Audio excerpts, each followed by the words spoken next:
नमस्कार, आपण पाहत आहात सतर्क इंडिया न्यूज. पाहता सतर्क इंडिया न्यूज, प्रत्येक पाऊल लक्षात येतं. पाटण तालुका पत्रकार संघाचा 15वा सांस्कृतिक महोत्सव दिमाखात साजरा. प्रजासत्ताक दिनानिमित्त दरवर्षी आयोजन.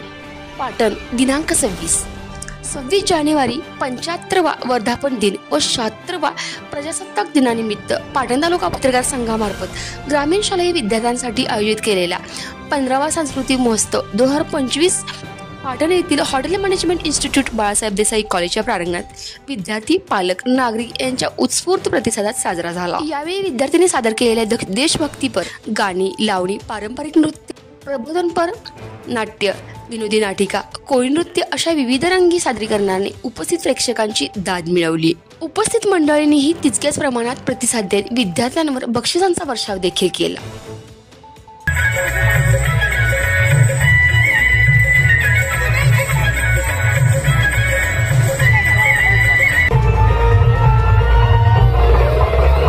यावेळी पाटणचे तहसीलदार अनंत गुरु, उपविभागीय पोलीस अधिकारी विजय सिंह पाटील, कोयना शिक्षण संस्थेचे संचालक संजीव चव्हाण, विश्व हिंदू परिषदेचे जिल्हा उपाध्यक्ष यशवंतराव जगताप, पंचायत समिती विस्तार अधिकारी गायकवाड, पाटण तालुका पत्रकार संघाचे अध्यक्ष विलासराव माने, कार्याध्यक्ष जयभीम कांबळे, उपाध्यक्ष सुरेश संकपाळ व उमेश सुतार, पत्रकार हल्ला विरोधी कृती समिती समन्वयक शंकरराव मोहिते, राज्य महिला प्रतिनिधी विद्या नारकर, सचिव भगवंत लोहार, ज्येष्ठ पत्रकार बाळासाहेब पवार, विक्रांत कांबळे, जालिंदर सत्रे आदींच्या हस्ते पत्रकारितेचे जनक आचार्य बाळशास्त्री जांभेकर यांच्या प्रतिमेस पुष्पहार अर्पण व दीप प्रज्वलन करून कार्यक्रमाची सुरुवात करण्यात आली.